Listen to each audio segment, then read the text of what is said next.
Hello friends and welcome to another video. इस video के अंदर हमने एरेज़ को समझना है कि एरेज़ का हमारा पर्पस क्या है। एरेज़ को हम C++ प्रोग्रामिंग के अंदर C या C++ दोनों के अंदर हम इसको क्यों इस्तेमाल करते हैं, और साथ में हम ये भी समझेंगे कि वन डायमेंशनल एरे को C++ प्रोग्रामिंग के अंदर किस तरीके से डिक्लेयर किया जा सकता है, किस तरीके से इसको इस्तेमाल किया जा सकता है, और किस तरीके से जब हम उसमें से वैल्यू रिट्रीव करते हैं तो लूप वगैरह लगा के किस तरीके से हम उसमें से वैल्यू को रिट्रीव कर सकते हैं। तो आइए ज़रा चलते हैं, सबसे पहले डिस्कस करते हैं कि एरेज़ हैं क्या। एरेज़ बेसिकली आपके पास सिमिलर डेटा का कलेक्शन होता है।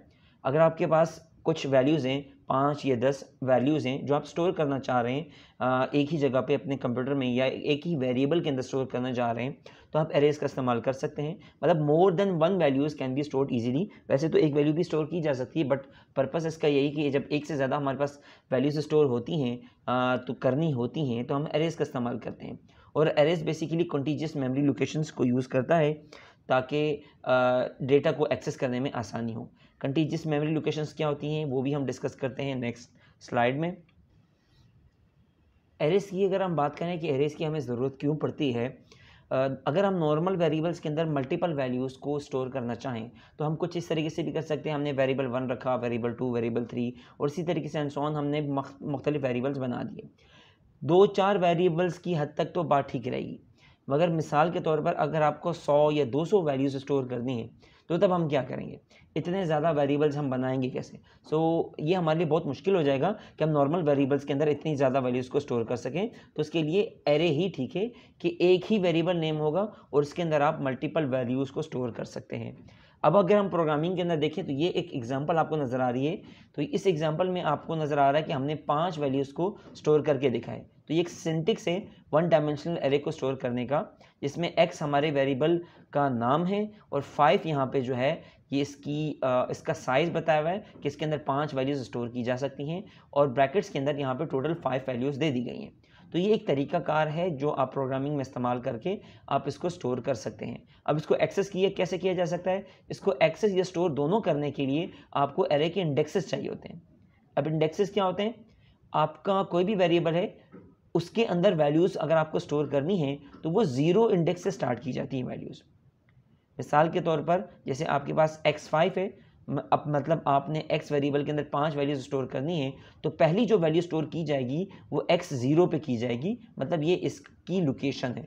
उसके बाद x1 पे स्टोर की जाएगी, फिर x2, x3, फिर x4 पे। अब इसको जब हम प्रोग्रामिंग में इस्तेमाल करेंगे तो हमें मज़ीद क्लियर हो जाएगी बात। हम यहाँ पे ये बात कर रहे थे कि कंटीजियस मेमोरी लोकेशंस कैसे स्टोर करता है, जो हमने 2-3 स्लाइड पहले हमने जिस चीज़ को डिस्कस किया था। तो अब हम दोबारा इसको डिस्कस करते हैं कि कंटीजियस मेमोरी लोकेशन क्या है। एरे की एक्चुअल पहचान ही यही है कि इसके अंदर जो मेमोरी लोकेशन होती है वो कंटीजियस होती है। मिसाल के तौर पर वैसे तो एरे जब अपनी मेमोरी लोकेशन लेगा तो पहली मेमोरी लोकेशन रैंडमली मेमोरी में कहीं भी जगह हो सकती है। तो यहाँ पे एक एग्जांपल के तौर पे बताई गई है, एग्जैक्ट यही मेमोरी लोकेशन ऑब्वियसली नहीं होंगी, बट ये एक रैंडम आपको बता दी गई है कि मेमोरी लोकेशन इस तरह से हो सकती है। फॉर एग्जांपल जो आपकी पहली वैल्यू है वो अगर 1000 मेमोरी लोकेशन पर आती है तो उसकी 4 मेमोरी लोकेशन के बाद दूसरी वैल्यू आएगी। 4 क्यों? क्योंकि इंटीजर आपके पास डेटा टाइप है और इंटीजर जो है वो आपके पास 4 बाइट्स लेता है। तो इसी तरीके से अगर कोई ऐसी डेटा टाइप है जो आपके पास 8 बाइट लेती है तो यहाँ पे 8 का डिफरेंस आएगा।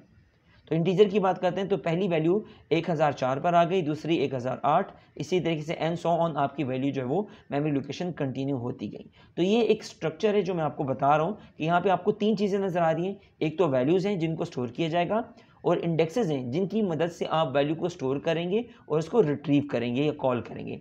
बाकी बैकएंड के ऊपर प्रोग्रामिंग में कंपाइलेशन में मेमोरी एड्रेसेस यूज़ हो रहे होते हैं जिनकी अंदर जाके ये जो वो वैल्यूज़ स्टोर करवाई जाती हैं। अब ज़रा इसको प्रोग्रामिंग के अंदर इस्तेमाल करके देखते हैं। चलिए प्रोग्राम शुरू करते हैं। अब हम यहाँ पे सबसे पहले हम एक वेरिएबल एरे डिक्लेयर करके देखते हैं जिस तरीके से हमने पहले डिक्लेयर किया था। तो कोई भी हमने यहाँ पे नाम दे दिया एरे एक्स, वेरिएबल का नाम हमने एरे का नाम दे दिया। आप यहाँ पे कोई भी आइडेंटिफायर यूज़ कर सकते हैं आइडेंटिफायर के रूल्स को इस्तेमाल करते हुए। आइडेंटिफायर के रूल्स हमने पहले डिस्कस कर चुके हैं इस वीडियो सीरीज़ के अंदर। अगर आपको समझ में नहीं आया तो आप प्लीज़ वीडियो जाके देख लीजिएगा। अच्छा, ये हमने एक सिंपल सा एक एरे डिक्लेयर किया है। अब इसके अंदर वैल्यूज़ स्टोर करने के बहुत सारे तरीके हो सकते हैं। आप चाहें तो यहाँ पे रैंडमली इनके अंदर एक एक करके ये आप यहाँ पे एरे का नाम इस्तेमाल करके और इसके अंदर भी आप वैल्यूज़ रख सकते हैं, मगर आपको यहाँ पे इंडेक्स नंबर देना पड़ता है। फॉर एग्जांपल मैं फर्स्ट वैल्यू दे रहा हूँ 35, तो इस तरीके से आपको बाकी वैल्यूज़ भी देनी होंगी। तो हम एक काम करते हैं कि हम ये बना देते हैं 4 का एरे और इसमें 4 वैल्यूज़ स्टोर करते हैं। तो मैं आपको बता देता हूँ कि इसके कौन कौन से तरीके हो सकते हैं वैल्यूज़ असाइन करने। 34, उसके बाद 30, 35, 36, कुछ ये रैंडम सी वैल्यूज़ इसके अंदर मैं स्टोर कर देता हूँ। और यहाँ पे हमने 4 एरेज ले लिए। हमें सिर्फ इंडेक्स नंबर चेंज करने होंगे। पहले का इंडेक्स नंबर 0 है, फिर 1, फिर 2, फिर 3। तो यहाँ पे वैल्यूज़ भी हम चेंज करना चाहें तो कर सकते हैं, क्योंकि हमने अपनी तरफ से कोई भी रैंडम वैल्यू दे दी। तो यहाँ पे देखिए कि ये एक सिंपल तरीका है वैल्यूज़ असाइन करने का। सिंपल एक एरे डिक्लेयर किया और उसका साइज़ बता दिया कि इसके अंदर कितनी वैल्यूज़ आ सकती हैं, और यहाँ पे हमने 4 वैल्यूज़ दे दी। हर वैल्यूज़ को यहाँ पे आपने इंडेक्स नंबर बता दिया, 0, 1, 2, 3, और यहाँ पे आपकी क्योंकि 3 है, ये लास्ट आपके पास एरे इंडेक्स एलिमेंट होगा। ये इंडेक्स नंबर 0 से स्टार्ट होते हैं, जिसके बारे में आपको पहले ही बता चुका हूँ। अब यहाँ पे एक और एरे भी मैं आपको डिक्लेयर करके बता देता हूँ। जो एरे डिक्लेयर करने का तरीका है, इसका नाम हम रख देते हैं एरे y, और इसके अंदर हम इसकी लिमिट रख देते हैं 4। और ये मैं आपको कुछ इस तरीके से बता देता हूँ कि इसके अंदर वैल्यूज़ रखने के लिए हमें क्या लिखना होगा। 35, 36, 37 और 38। तो ये हमारे पास आ गई 4 वैल्यूज़। ठीक है, तो 2 तरीके मैंने आपको बता दिए। एक तरीके में आप यहाँ पे डायरेक्ट वैल्यूज़ लिख सकते हैं, और दूसरे तरीके में आपको अलग अलग वैल्यूज़ असाइन करनी होती हैं। यूजुअली जब हम यूज़र से वैल्यूज़ लेते हैं तो हम ये सेकंड वाला तरीका इस्तेमाल करते हैं, और जब हमें डायरेक्ट वैल्यूज़ हमें पहले से ही मालूम होती हैं तो हम ये वाला तरीका इस्तेमाल कर लेते हैं। अच्छा, इस मेथड के अंदर ज़रूरी नहीं होता कि आप मैक्सिमम साइज़ बताएं, आप इसको एम्प्टी भी छोड़ सकते हैं। तो इसकी यहाँ पे नीड नहीं होती, ये ऑप्शनल है, आप चाहें लिखें या ना लिखें। तो ये 2 एरेज हमारे पास मौजूद हैं। अब इन 2 एरेज को प्रिंट करना चाहें तो हम किस तरह से प्रिंट करेंगे, मैं आपको बता देता हूँ। तो हम यहाँ पे आते हैं सी आउट की तरफ, और यहाँ पे हम कोई भी एक एरे प्रिंट करते हैं। फॉर एग्जांपल मैंने ये वैल्यू 37, ये वाली वैल्यू मैंने प्रिंट करनी है। ठीक है, तो इनको डिफ्रेंशिएट करने के लिए हम यहाँ पे 100 साथ में लिख देते हैं, ताकि आपको याद रहे कि ये अलग एरे है और ये अलग एरे है। तो मैं यहाँ पे 137 की वैल्यू प्रिंट करना चाह रहा हूँ। तो मैं क्या करूँगा, मैं यहाँ पे पहले नाम लिखूँगा एरे y, और इसकी इंडेक्स पोजीशन बताऊँगा। इसकी इंडेक्स 137 की क्या है, 0, 1 एंड 2। तो यहाँ पे मैंने जैसे 2 लिखा, और अब मैं इसको रन करूँगा तो मेरे पास आउटपुट में सिर्फ एक ही आंसर आएगा, जो कि 137 है। अब इसको रन करके देखते हैं ज़रा। प्रोग्राम हमारा एग्जीक्यूट हो रहा है। जैसे ही प्रोग्राम हमारे एग्जीक्यूट होगा, अब आपको यहाँ पे नजर आ रहा है, यहाँ पे 137 की वैल्यू यहाँ पे प्रिंट हो गई है। ठीक है, तो इस तरीके से आप चाहें तो इसको ऐड करके कोई यहाँ से भी वैल्यू आप इस्तेमाल कर सकते हैं, क्योंकि मैं 2 एरेज को आपस में ऐड कराना चाह रहा हूँ, 2 डिफरेंट वैल्यूज़ को, तो मैं ये वाली वैल्यू ऐड करना चाह रहा हूँ।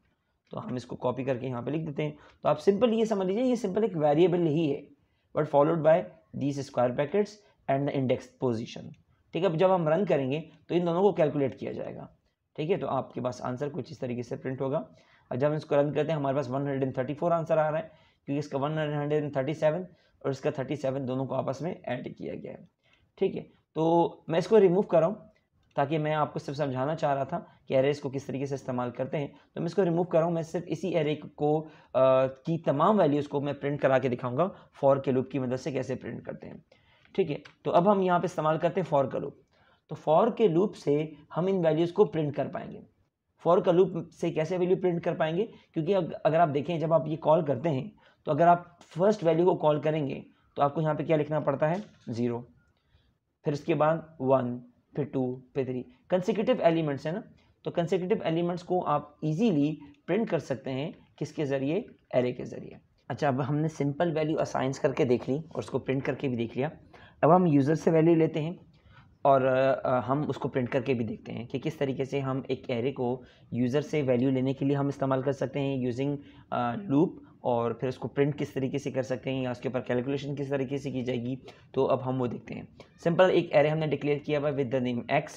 अब हम यहाँ पे एक काम करते हैं, हम पहले की तरह हम यहाँ पे एक फॉर लूप बना देते हैं और लिख देते हैं integer index is equal to 0, index is less than 4, और उसके बाद हमने कर दिया इंडेक्स प्लस प्लस। ठीक है, यहाँ पे हम क्वेश्चन प्रिंट करा देते हैं इस ब्रैकेट के अंदर, या एक मेन्यू यूज़र के लिए हमने लिख दिया सी आउट इंटर योर वैल्यू ठीक है, और हम यहाँ पे सी इन के ज़रिए यूज़र से वैल्यू ले लेते हैं। ठीक है, वैल्यू हम क्या ले लेते हैं, हमने यहाँ पे लिख दिया इंडेक्स और यहाँ पे हमने लिखा एरे एक्स और यहाँ पे हमने इंडेक्स जो है इसके अंदर लिख दिया। ठीक है, सिंपल सा तरीका है, कुछ भी नहीं किया हमने। यहाँ पे एक लूप बनाया हमने जो 4 टाइम चलेगा, स्टार्टिंग फ्रॉम 0 एंडिंग एट 3, और यहाँ पे हमने उसी वेरिएबल को इस्तेमाल कर लिया। और यहाँ पे हम फर्स्ट टाइम जो है वो 0 प्रिंट होगा इंडेक्स की जगह पे, फिर 1, फिर 2, फिर एंड 3। ठीक है, तो इस तरीके से आप यूज़र से वैल्यू ले सकते हैं। बहुत ही सिंपल तरीका है। और यूज़र से वैल्यू प्रिंट कराने के लिए सेम इसी को हम कॉपी करते हैं और यहाँ पे हम लिख देते हैं। और अब की बार हमें सी आउट की ज़रूरत नहीं है, और अब की बार हम सी इन इस्तेमाल नहीं करते, हम सी आउट इस्तेमाल करते हैं। और हम यहाँ पे यूज़र की वैल्यू को प्रिंट कर सकते हैं। सबको सेपरेट लाइन में प्रिंट करने के लिए यहाँ पे हमने एंड एल लिख दिया।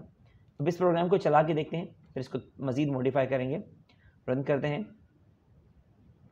प्रोग्राम हमारा कंपाइल हो गया। हमसे कह रहे इंटर योर वैल्यू। हमने यहाँ पे पहली वैल्यू दी 12, फिर 13, फिर 14, फिर 15। ठीक है, अब यहाँ पे देखिए सेम वही वैल्यूज़ प्रिंट हो गई। अब इसको अगर हम मज़ीद मॉडिफाई करें तो यहाँ पे बार बार एक ही चीज़ पूछ रहे हैं, इंटर योर वैल्यू। हमें नहीं पता कि ये वैल्यू नंबर 1 है, 2 है, ये 3 है, हमें नहीं पता। तो हम यहाँ पे साथ में ये भी प्रिंट करना चाह रहे हैं, इंटर योर वैल्यू, और इसको भी मज़ीद मॉडिफाई करते हैं। तो मैं यहाँ पे चाह रहा हूँ पहली दफ़ा इंटर योर वैल्यू नंबर 1, तो क्योंकि यहाँ पे तो इंडेक्स की पोजीशन 0 है। अगर मैं यहाँ पे इस तरीके से लिखता हूँ इंटर योर वैल्यू,